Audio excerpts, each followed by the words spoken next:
Hello મિત્રો, કેમ છો? આજે આપણે લીગલ ઇંગ્લિશની અંદર નવા ડ્રાફ્ટિંગ જોવાનો પ્રયત્ન કરીશું. અત્યાર સુધી આપણે ડીટ્સ જોઈ હતી, જે આજે ડીટ્સ જોઈ ગયા. ત્યાર પછી પિટિશનની વાત આવે તો પિટિશન જોઈ ગયા હતા, ડાઇવોર્સ પિટિશન અને મેન્ટેનન્સ પિટિશન. આજે આપણે જોવાના છે નોટિસ મોકલવાની છે. નોટિસ પણ એક પ્રકાર છે. લીગલ ઇંગ્લિશની અંદર તમે જો તો 138ની નોટિસ તમને મોકલવામાં આવે, અથવા તો ડ્યુ રિકવરી ઓફ મની એની પણ નોટિસ મોકલવામાં આવે. ઘણી બધી જાતની નોટિસ હોય, કોઈને કંઈ જાણ કરવાની હોય તો પણ નોટિસ મોકલવામાં આવે.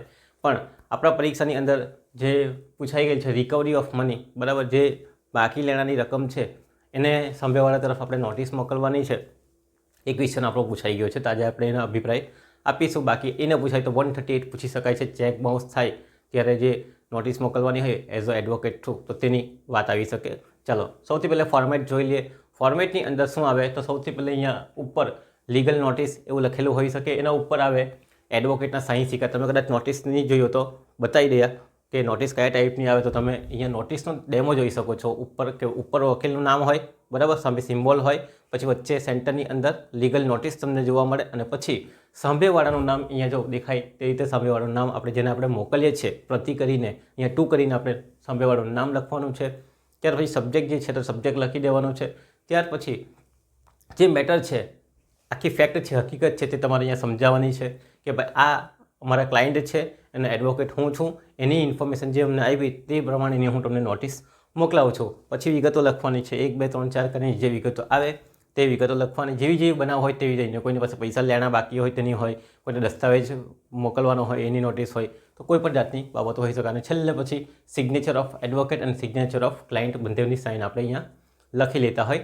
તારીખ ઓલરેડી ઉપર લખી દીધેલી છે અહીંયા, તો તે આવી જાય. તો અહીંયા પેલું વેરિફિકેશન ને એવું બધું લખવાની કોઈ જરૂરત રહેતી નથી. સિમ્પલ પણ અને 1 કે 2 પેજની નોટિસ હોય, બહુ લાંબી નોટિસ હોતી નથી. ચાલો તો શરૂઆત કરીએ.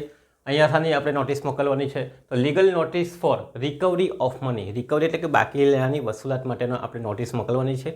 કોઈ એક પક્ષકારના પૈસા બાકી છે, આપણા વ્યક્તિ એઝ અ એડવોકેટ તરીકે શું કરશે, ત્યાં નોટિસ મોકલશે કે ભાઈ બાકી લેણાની રકમ આપી દો. તો આ બાબત અહીંયા આપણે જોવાની છે. ચાલો સૌથી પહેલે ઉપર તમારે નામ લખવાનું છે, as a advocate name and address, જે આપણે અહીંયા બતાવી દીધા ચિઠ્ઠીની અંદર તમને. અહીંયા તમારે લીગલ નોટિસ ડેમો કઈ ટાઈપનો આવે તે.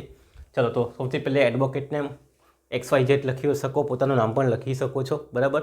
પણ એ આપણે XYZ જ લખીશું. એડવોકેટ XYZ એડ્રેસ લખી દેવો કોઈ પણ, બરાબર. અને પછી મોબાઈલ નંબર પણ લખી દેવો. એટલે આવી રીતે શું કરી દેવાનું, ડોટ કરી દેવાના.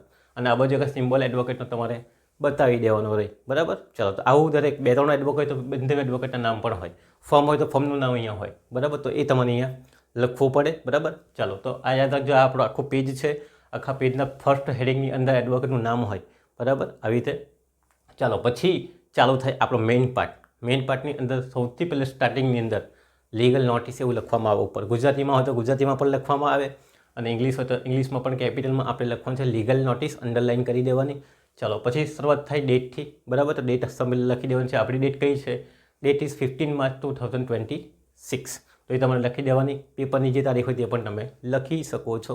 આપણે 15 માર્ચ 2026 લખી છે. ચાલો સામે પક્ષકારનું નામ, જેની પાસેથી આપણે પૈસા લેવાના છે, એને શું કહેવામાં આવે? દેવાદાર અથવા તો ડેપ્ટર તરીકે ઓળખવામાં આવે. લેણદાર એટલે ક્રેડિટર. ચાલો તો અહીંયા 2 પક્ષકાર છે, ડેપ્ટર અને ક્રેડિટર. એક પૈસા આપેલા છે, બીજા પાસેથી પૈસે લેવાના છે. ચાલો તો આ ટુ આપણે એનું એડ્રેસ લખી દઈએ. ટુ કોણ છે? મિસ્ટર આકાશ પટેલ. એડ્રેસ નીચે લખેલું જ છે, AK ફર્નિચર માર્ટ. પછી એડ્રેસ મેન્શન કરેલું છે 101 Sai park, MG road, Valsad. આ દુકાનનું નામ હશે, કારણ કે AK ફર્નિચર માર્ટ લખેલું જ છે એમ. એટલે ફર્નિચરની દુકાન છે, એનો પ્રોપરાઇટર હશે. કોણ હશે? મિસ્ટર આકાશ પટેલ. ચલો થઈ ગયું. પછી મોબાઈલ નંબર પણ આપણે મેન્શન કરી દેવાનું. અહીંયા XXX કરીને તમે લખી શકો છો, કારણ કે આપણે કોઈના પ્રાઇવેટ મોબાઈલ નંબર લખવાની કોઈ જરૂરત રહેતી નથી. અથવા તો 4 આંકડા લખો પછી XXX કરી દઉં તો પણ ચાલે. ચાલો સબ્જેક્ટ લખવાનું છે. સબ્જેક્ટ શું છે? નોટિસ ફોર ડ્યુ પેમેન્ટ, બરાબર. નોટિસ ફોર ડ્યુ પેમેન્ટ, તમારા બાકી લેણા માટેની નોટિસ. ચાલો તો આ આખી નોટિસ કોણ તૈયાર કરે છે? એડવોકેટ તૈયાર કરે છે. કોના વતી? ક્લાયન્ટ વતી. ક્લાયન્ટ કોણ છે એના નામ આપણે અહીંયા મેન્શન કરીશું. કોને મોકલાવે છે? આકાશ પટેલને નોટિસ મોકલાવે છે. ચાલો પછી આને ફોલ્ડ કરી દેશે પેજ, અને ડાયરેક્ટ સીધું ક્યાં જશે? પેલા બંધ કવરની અંદર જતું રહેશું હશે. કાં તો તમે બેંકના કાગળિયા જોયા હશે, ખાલી આટલું વંચાય મોબાઈલ નંબર હાથે, અને અંદર પાછું ઉપર કવર ઉપર નામ લખવાની જરૂરત નથી રહેતી, બરાબર ને? એ ટાઈપની પોસ્ટ પણ આપણે બનાવવામાં આવે, લોકો બનાવતા હોય બેંકવાળા ખાસ કરીને. ચાલો તો આ વસ્તુ થઈ ગઈ નોટિસ ફોર ડ્યુ પેમેન્ટ. શાની નોટિસ છે? ડ્યુ પેમેન્ટની નોટિસ છે.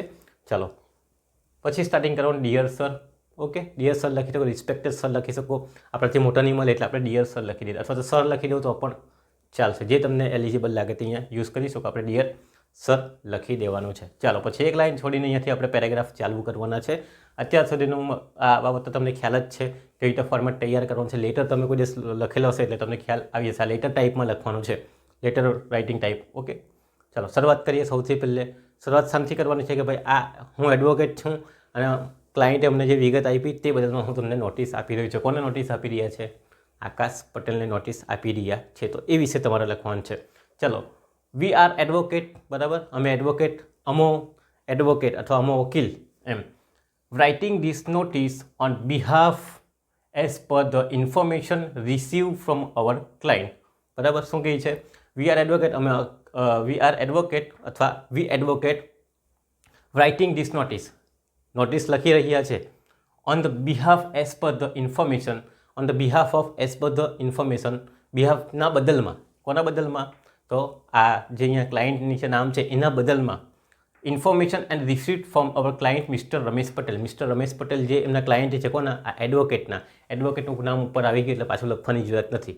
એ તો અહીંયા તમે લખી શકો we are XYZ advocate, address આ છે, એ રીતે લખીને પછી આખી લાઈન બનાવી. પણ ઉપર આવી જાય છે, ઘડી ઘડી નામ નથી લખવાનું હોય. તો આ ઓરિજિનલ ફોર્મેટ કહેવાય, બરાબર ને, કે માના એડવોકેટ છે, લાંબુ લખણ લખવાની જરૂરત હતી નથી, કારણ કે એડવોકેટ કોણ છે ઉપર છે ખબર જ પડી જવાની. એટલે ચાલો ફરી પાછું સ્ટાર્ટ કરું છું. We are advocate writing this notice on behalf as per the information receive, બિહાફના બદલમાં કે જેણે માહિતી અને આપી અને અમે રિસીવ કરી from our client. Our client એટલે કે અમારો ક્લાયન્ટ, બરાબર, અસીલ કહેવામાં આવે ક્લાયન્ટ એટલે મિસ્ટર રમેશ પટેલ. મિસ્ટર રમેશ પટેલ જે ક્લાયન્ટ છે એટલે કે કોણ છે? અસીલ છે. એમણે અમને માહિતી આપી તે બદલમાં અમે તમને નોટિસ પાઠવીએ છીએ. ઓકે, તો આ વસ્તુ થઈ ગઈ. Sai furniture, address Tithal road, Valsad, dates. Okay, અહીંયા પતી જાય છે. કોણ છે આ? રમેશ પટેલ. સાઈ ફર્નિચર માર્ટ છે, સાઈ ફર્નિચરની દુકાન છે, address Tithal road, Valsad, date. હવે અહીંયા તમે એડ્રેસ લાંબુ કરી શકો છો. આ કોણ છે? ક્લાયન્ટ છે. કોના? ઉપર દર્શાવ્યા એડવોકેટના. ઓકે, તો આ ઓરિજિનલ ફોર્મેટ જે આપણે લખીએ છીએ ઓરિજિનલની અંદર તો આવું જ હોય, બરાબર. એટલે આને જ આપણે ફોલો કરીએ. ચાલો ફરી પાછી એકવાર બોલી જાઉં છું. We are writing this notice. We are એટલે કોણ? Advocate. We are writing this notice on behalf of as per information receive by our client mister Ramesh Patel, Sai furniture, address Tithal road, Valsad, that's. Okay, પતી ગયું. આટલું તમારે ફર્સ્ટ પાર્ટની અંદર બતાવવાનું રહે કે આ અમારો અસીલ છે, એના બદલમાં અમે આ નીચે મોટી નોટિસ પાઠવીએ છીએ. ચાલો હવે આખી ડિટેલ્સ લખવાની છે અને હું ઇન્ફોર્મેશન આપી અને આપણે કેમ નોટિસ મોકલાવીએ છીએ. તો નંબર 1, અહીંયાથી નંબર 1 ચાલુ કરવાનું. ચાલો, યુ પરચેસ ગુડ, એમાં પાછું કાઉન્સમાં લખ્યું ફર્નિચર આઇટમ, બરાબર. એમાં ટેબલ ખુશી તમે અહીંયા લખી શકો છો કે furniture item ₹5 lakhs from our client. Our client એટલે કોણ છે? રમેશ પટેલ પાસેથી તમે શું પરચેસ કર્યું છે? તો ગુડ પરચેસ, કે માલ સામાન એમ કહી શકીએ. પણ કઈ આપણે બતાવી દીધી? ફર્નિચર આઇટમ, એ બી લખી દીધું. કેટલા રૂપિયાનું? ₹5 lakh from our client. And as per term and condition. As per term and condition. Term and condition એટલે શું છે? તો તમારી શરતો જે હોય તેને કન્ડિશન તરીકે ઓળખવામાં આવે. Of contract, term and condition of contract between you and client. તમારી ક્લાયન્ટ અને તમારી વચ્ચે જે કોન્ટ્રાક્ટ થયો હતો, બરાબર, માલ વેચાણ ખરીદવાનો, એના માટે તમે માલ ખરીદવાના હતા એની બાબતની વાત છે. તો you purchase good furniture items ₹5 lakhs from our client. 5 lakh રૂપિયાનું ફર્નિચર તમે ખરીદેલું હતું. And as per term condition, ખાતરી અને શરતના આધારે જે તમારા વચ્ચે કોન્ટ્રાક્ટ થયેલો, યુ એન્ડ ક્લાયન્ટ વચ્ચે જે કોન્ટ્રાક્ટ થયેલો, ₹5 lakhs પેએબલ યુ. ચાલો, તમારે કેટલા રૂપિયા આપવાના છે? 5 લાખ રૂપિયા આપવાના છે. તો હવે શાંતિથી સમજાવું શું કહે છે. પણ આ 5 લાખ રૂપિયાની ખરીદી કરેલી છે, કોન્ટ્રાક્ટ થયેલો તો કોના વચ્ચે? તો ક્લાયન્ટ અને આ જે સામેવાળો છે આકાશ પટેલ અને રમેશ પટેલ વચ્ચે શું થયેલું? કોન્ટ્રાક્ટ થયેલું. 5 લાખ રૂપિયાનો માલ ખરીદવાનો કોન્ટ્રાક્ટ થયેલો અને એ મુજબ એને 5 લાખ રૂપિયા આપવાના થાય છે. ચાલો, તો યુ પરચેસ, યુ એટલે કોણ? આ ભાઈ ઉપરવાળા Akash Patel. You purchase good ₹5 lakhs from our client and as per the term and condition of contract, as per term and condition of contract between you and client, તમારા અને ક્લાયન્ટ વચ્ચેની ₹5 lakh payable by you. ₹5 lakh payable by એટલે કે 5 લાખ રૂપિયા તમારે ચૂકવવાના રહેશે, બરાબર, એવું નક્કી કરવામાં આવેલું હતું, બરાબર. ચાલો તો થઈ ગઈ વાત, પહેલી કે 5 લાખ રૂપિયાની કઈ વાત અંદર આવેલી છે. એઝ પર કોન્ટ્રાક્ટ, સેકન્ડ મુદ્દો આપણે લખવાનો, as per contract the good has been supplied, અથવા તો સેન્ડ પણ લખી શકો, બરાબર, સેન્ડ ટુ યુ એમ કરીને લખી શકીએ. એઝ પર ધ કોન્ટ્રાક્ટ મુજબ the good has been supplied bill number 1 to 3 dated on 12 September, અથવા આને ફેરવીને પણ લખી શકીએ છીએ. As per the contract the good has been send to you on dated 12 September 2025 bill number 1 to 3. આવી રીતે પણ તમે લખી શકો છો. ચાલો તો લખી દઈએ. As per the contract the good has been supplied એટલે કે મોકલી દીધેલ છે, બિલ નંબર છે 1 to 3 ડેટેડ 12 સપ્ટેમ્બર 2025. તો આવી રીતે પણ લખી શકો, તમે આગળ તમને કહી ગયો તે મુજબ પણ લખી શકો છો. As per the contract the good has been send to you dated 12 September 2025 bill number 1 to 3. Okay, તો આ રીતે પણ તમે મેન્શન કરી શકો છો, જેવું તમને યોગ્ય લાગે, યાદ રહી તે રીતે. સપ્લાઈડ એટલે કે મોકલી દીધેલ છે. ચાલો થર્ડ પોઈન્ટની વાત કરીએ. હવે શું છે, મોકલી તો દીધો 5 લાખનો માલ. You had paid 3 lakh rupees dated on 15 September 2025. હવે ડેટની અહીંયા કમાલ આપણે જોવાની. 12 તારીખે માલ મોકલી દીધો, બરાબર છે. પછી 15 સપ્ટેમ્બરના રોજ શું થાય છે, પેઇડ કરે છે. કેટલા પેઇડ કરે છે? 3 લાખ રૂપીસ. ઓકે, ચલો અહીંયા આટલું ક્લિયર થઈ ગયું.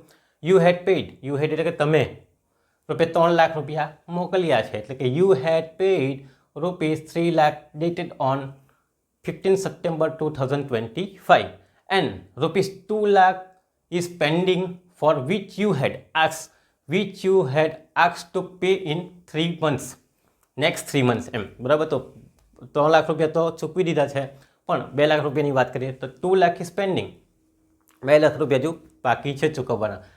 Four which you had ask, જે તમે અમને કહ્યા મુજબ, to pay in next 3 months, 3 મહિનામાં ચૂકવી દઈશું, એવું શું આપે છે, વચન આપે છે. અહીંયા આપણને એવું દેખાય છે કે 2 લાખ રૂપિયા પેન્ડિંગ છે, 2 lakh rupees is pending for which you had ask to pay, તે તમારી કહેવા મુજબ, તમે કહ્યું તે મુજબ, પે ઇન નેક્સ્ટ 3 months, તમે કહ્યા મુજબ 3 મહિનામાં ચૂકવી આપશો એવું તમે કહ્યું હતું. બટ આફ્ટર 3 months, પણ તો 3 મહિના વીતી ગયા પછી, you have not paid due amount અથવા તો રિમેનિંગ અમાઉન્ટ, બરાબર, you had not paid remaining amount ₹2 lakhs, એટલે કે 2 લાખ રૂપિયા તમારે 3 મહિનામાં ચૂકવવાના હતા, તે 3 મહિના વીતી ગયા પછી પણ ચૂકવેલા નથી. ચાલો તો ફરી પાછી એકવાર આપણે જોઈએ. You had paid 3 lakh rupees dated on 15 September 2025, 12 તારીખે માલ મોકલ્યો અને 3 દિવસ પછી પૈસા આપી દીધા. And ₹2 lakh is pending for which you have ask to pay in next 3 months, 3 મહિનામાં ચૂકવી દેશો એવું કહ્યું હતું. બટ આફ્ટર 3 months, 3 મહિના વીતી ગયા પછી, you have not paid due amount અથવા તો રિમેનિંગ અમાઉન્ટ, એટલે કે બાકી રહેતી, રિમેનિંગનો મતલબ ડ્યુ એ પણ બાકી રહેતી, ડ્યુ અમાઉન્ટ ₹2 lakh, હજુ 2 લાખ રૂપિયા તમે 3 મહિના વીતી ગયા પછી છતાં પણ ચૂકવેલા નથી, બરાબર. ક્લિયર થઈ ગયું. ચાલો 3 મહિના અહીંયાથી જોઈએ 15 સપ્ટેમ્બરથી, તો સપ્ટેમ્બરનો આખો મહિનો, ઓક્ટોબરનો આખો મહિનો, નવેમ્બરનો આખો મહિનો, ડિસેમ્બર સુધી જાય. આપણે તારીખ કઈ લીધી? માર્ચ. 3 મહિનાનો સમય બીજો આપેલો છે, છતાં પણ પેમેન્ટ આપેલું નથી. ચાલો શું કરવું જોઈએ હવે? ચાલો તો એની વાત લખવાની. હવે નંબર 4, બરાબર, you are fail to pay this due amount અથવા તો રિમેનિંગ અમાઉન્ટ, રિમેનિંગ એટલે બાકી રહેતી એમ. યુ આર ફેલ્ડ, તમે ફેલ થઈ ગયા છો, પે ધીસ ડ્યુ અમાઉન્ટ, શું કરવાનું? 3 મહિનાની અંદર પેમેન્ટ કરવાનું કીધેલું, તેમાં તમે શું થાવ છો? ફેલ થઈ જાઓ છો. You are fail to pay this due amount on time, સમયસર નાણાં ચૂકવવામાં તમે કસૂર કરેલ છે.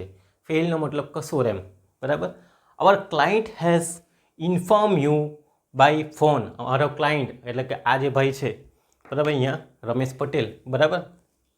Our client has inform you, અમારા ક્લાયન્ટે તમને માહિતી આપી, by phone, by mail, by message. મેસેજમાં MSG ન લખી આવતા, બરાબર, આખો સ્પેલિંગ લખતું MASSAGES એમ કરીને, બરાબર. આ ખાલી તમને સમજાવવા પડતું, તમે અહીંયા કંઈ પણ લખી શકો. અહીંયા પણ તમે લખી શકો મોબાઈલ ફોન, બરાબર, ઇન્ટરનેટ મેલ અથવા ઈમેલ એવી રીતે, અથવા તો જીમેલ એવું પણ લખી શકો. ચાલો ફરી પાછું આવી જાય.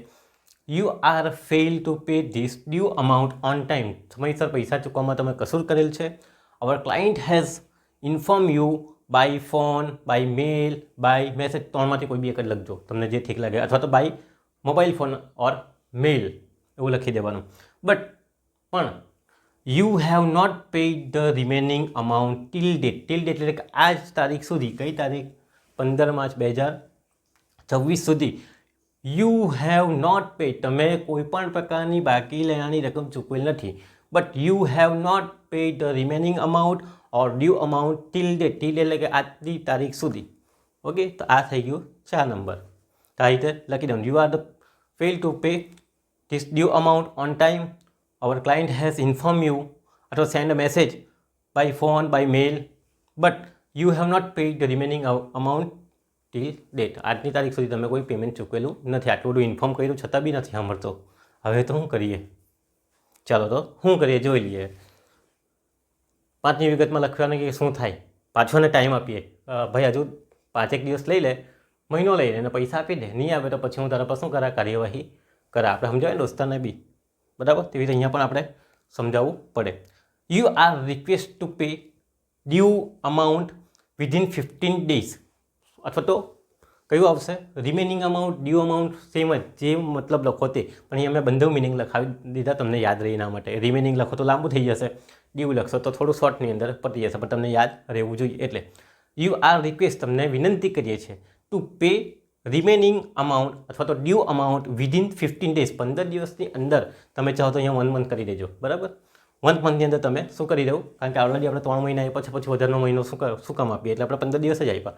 7 દિવસ આપવા તો 7 દિવસ આપજો. ઓકે, તમારા ઉપર છે, મનની મરજી તમારી. You are requested to pay due remaining amount within 7 days, 15 days, 1 month of receive this notice. Of receive this notice એટલે કે આ નોટિસ મળ્યા પછી જે તારીખે મળે તે તારીખથી 15 દિવસની અંદર, 1 મહિનાની અંદર, 7 દિવસની અંદર બાકી લેવાની રકમ આપી દો. એન્ડ ઓપ્ટેન ધ રિસિપ્ટ, અને તમારી પહોંચ લઈ લો કે આ નાણાં મળી ગયા. રસીદ કહે ને, રિસિપ્ટ એટલે કે રસીદ અથવા પહોંચ કહેવામાં આવે આપણી ભાષામાં. આપણે પૈસા લઈએ કોઈ પાસેથી, તેની બદલામાં પહોંચ આપે કે ભાઈ મને નાણાં મળી ગયા છે, એને કહેવામાં ઓપ્ટેન. ઓપ્ટેન એટલે લેવું, ઓપ્ટેન અ રિસિપ્ટ. ચાલો ફરી પાછું બોલું. યુ આર રિક્વેસ્ટેડ એટલે કે વિનંતી, રિક્વેસ્ટ એટલે મતલબ થઈ વિનંતી. You are requested to pay due amount within 15 days, within એટલે કે 15 દિવસની અંદર, of receive this notice. Of receive this notice એટલે નોટિસ મળ્યાના 15 દિવસમાં ચૂકવી દેવા. એન્ડ ઓપ્ટેનિંગ ધ રિસિપ્ટ એટલે કે તમારી પહોંચ મેળવી લેવી. ચાલો આટલું કહી દીધું છે. હવે 6ઠ્ઠા નંબરમાં ધમકી આપીએ. If you are not pay amount within this period અથવા વિધિન 15 days એવું પણ લખી શકો. વિધિન પીરિયડ મેં એટલા માટે લખ્યું, 15 દિવસ સારા નહીં લાગે એટલે પીરિયડ. અહીંયા તમે એક વાર બતાવી દીધા, કોઈ 15 દિવસ લખ્યા, કોઈ 7 દિવસ લખ્યા, કોઈ 1 મહિનો લખ્યો, એટલે પીરિયડ બતાવી દીધું. ચાલો, if you are not pay amount within this period એટલે કે તમે આ તારીખ સુધીમાં પૈસા ન ચૂકવો, વિધિન ધીસ પીરિયડ અથવા તો within 15 days, within 1 month, then civil or criminal case will be file against you. કયો? સિવિલ એટલે કયો કહેવાય? દીવાની, અને ક્રિમિનલ એટલે ફોજદારી. ચલો, તો civil or criminal case will be file against you, તમારા ઉપર સિવિલ એટલે કે દીવાની અને ક્રિમિનલ કેસ કરવામાં આવશે, એટલે કે ફાઇલ કરવામાં આવશે. અગેન્સ્ટ યુ તમારા ઉપર કરવામાં આવશે, બરાબર? નહીં આપશો તો આ આપણે ધમકી આપી દઈએ છે. If you are not pay amount within this period or fix time, કયો અહીંયા ઉપર લખ્યો 15 દિવસ, 20 દિવસ, તે અહીંયા મેન્શન કરી શકો. Then criminal or civil case will be file against you, તમારા ઉપર શું કરવામાં આવશે? દાવો કરવામાં આવશે, ક્રિમિનલ ઓર તો સિવિલ. ચાલો બીજું બી લખીએ. And you are fully responsible અથવા તો લાયેબલ. રિસ્પોન્સિબલ અથવા લાયેબલ બી કહી શકો, બરાબર? ચાલો, રિસ્પોન્સિબલ એટલે જવાબદાર વ્યક્તિને, લાયેબલ એટલે પણ જવાબદાર વ્યક્તિ. એટલે આવા ડબલ મિનિંગ આપણે અહીંયા લખી શકીએ. યુ આર ફુલ્લી રિસ્પોન્સિબલ એટલે કે જવાબદાર વ્યક્તિ છો for the cost of the case and other expenses. તમારા ઉપર જ કાર્યવાહીનો ખર્ચ લાગુ પડે, પછી આ જે બી ખર્ચો થાય ફાઇલિંગ કરવાનો એ પણ અંદર પછી એડ કરવાનો આવે. Okay, if you are not pay amount within this period then a civil or criminal case will be filed against you and you are fully responsible અથવા તો liable. You are fully responsible અથવા તો liable. Responsibility એટલે કે જવાબદાર, તમે પોતે જ જાતે જવાબદાર હશો. શાના માટે? For the cost of case, જે કોસ્ટ ઓફ કેસ થશે તેના માટે, એન્ડ અધર એક્સપેન્સીસ, જે બીજા ખર્ચા થશે તેના માટે તમે જવાબદાર રહેશો. ઓકે, તો આટલી વાત શાની અંદર લખવાની છે? તમારી નોટિસની અંદર છેલ્લી વિગત ફરી પાછી વાંચી જાઉં છું. If you are not pay amount within this period, then a civil and criminal cases will be filed against you and you are fully responsible અથવા you are fully liable for the શાના માટે for the cost of case and other expenses બીજા કોઈ ખર્ચ માટે અથવા તો આજે કેસની કાર્યવાહી પછાડીનો પ્રોસિડિંગ્સ ઓફ કેસ એવું પણ કહી શકો પણ આ કેસ માટેની કોસ્ટ જે થશે એ તમારે પે કરવા પડે પછી કોણે આ ભાઈ પે કરવા પડે એટલે આપણે એને પહેલે જ કહી દીધું કે ભાઈ 15 દિવસની અંદર બાકી લેણાની રકમ આપી દેવી તો અને છેલ્લે શું આવશે signature of advocate and signature of ક્લાયન્ટની સાઈન પણ લઈ લેવાની અને આની પણ સાઈન લઈ લેવાની એડવોકેટની સાઈન તમે જાતે કરી લેજો અને ક્લાયન્ટની સાઈન ક્લાયન્ટ પાસે કરાવી દેજો ઓકે ચાલો મેન મુદ્દાની વાત આપણે અહીંયાથી ભાઈ તમને ફ્રન્ટ પેજ પર બતાવી દીધું આ એટલું આ કે અહીંયા તમારે લખવાનું છે બીજા કરતાં આપણે અલગ કરવાનું છે બરાબર ઓરિજિનલ જ બનાવીને આપવાનું છે કે ઓરિજિનલ જ છે આ ઓરિજિનલ નોટિસ લખવાની છે જો એક્ઝામમાં પૂછાય તો 138ની નોટિસ પણ પૂછાય તો 138ની નોટિસ પણ સેમ એઝ લખવાની છે અહીંયા તમારો સબ્જેક્ટ બદલાય અને આ બદલાય અંદરનું બદલાય એમાં ચેકની વિગત બધી આવશે બરાબર ને ચેક તમે આ તારીખે આપેલો તો જે અમે બેંકમાં ભર્યો અને શું થયું છે નાદાર થાય છે તો એ પછીની વાત આવે પણ મેટર આખી બદલાઈ જાય છે પણ નોટિસની વાત કરું ફોર્મેટ આ ટાઈપનો રહેશે 138નો પણ ઓકે અહીંયા તમારું નામ ઉપર તમારું બતાવવાનું સિમ્બોલ બતાવવાના પછી લીગલ નોટિસ તારીખ અને પછી તું જે સામેવાળા વ્યક્તિનું નામ અને પછી ક્લાયન્ટની વિગત અહીંયા નીચે તમારે બતાવવાની છે ઓકે તો પૂછાય તો આ રીતે તમારે શું કરવાનું છે બતાવવાનું છે અહીંયા 2.5 જેટલા પાના ભરાય એનાથી વધારે નથી ભરાવાના અમારા આટલા છે એટલે તમારે લગભગ 3 પેજ ભરાય કારણ કે નોટિસ છે એમાં બહુ ડીપ વિગત આવતી નથી પેલી ડ્રાફ્ટિંગની જેમ અથવા ડીટ્સની જેમ ઓકે તો ધ્યાનમાં રાખજો નોટિસ આવે તો સિમ્પલ 2.5 કે 3 પાનાની અંદર લખાઈ જવી જોઈએ પરીક્ષામાં પૂછાય તો વ્યવસ્થિત લખજો અને એક જ છે ઇંગ્લિશ યાદ રાખવાનું કે વખત પ્રેક્ટિસ કરો વાંચો અને જાતે લખવાનો પ્રયત્ન કરો જાતે વિચારો અને એનું ગુજરાતી કરીને શું કરો ઇંગ્લિશ લખવાનો પ્રયત્ન કરો જાતે તમને આવડી જ જશે આરામથી ઓકે ચાલો તો આ ફોર્મેટ પૂછાય તો વ્યવસ્થિત લખજો બીજું 138નું ફોર્મેટ પણ સેમ આવું જ આવશે ઓકે ચાલો બીજા સવાલ સાથે આપણે ફરી પાછા મળીશું ત્યાં સુધી તમારો આભાર